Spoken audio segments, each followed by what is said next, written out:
Caution: observe all precautions when removing and replacing components. Remove the base enclosure and disconnect the battery. Remove the fan. Remove the 4 thin 2.5 mm broadhead P1 Phillips head screws that secure the heatsink to the system board in the order in which they are labeled.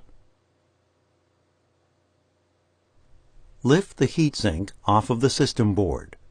Note: due to the adhesive nature of the thermal material located between the CPU and the heatsink, firm exertion may be required to remove the heatsink.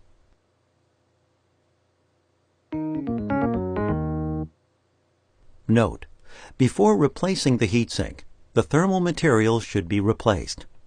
The thermal material should be replaced every time the heatsink is removed.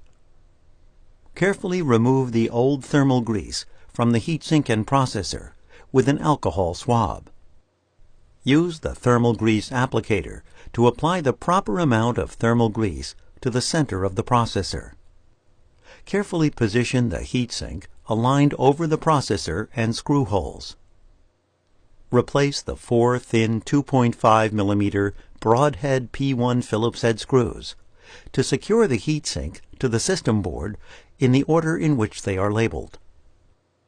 Note: be sure to reconnect the battery.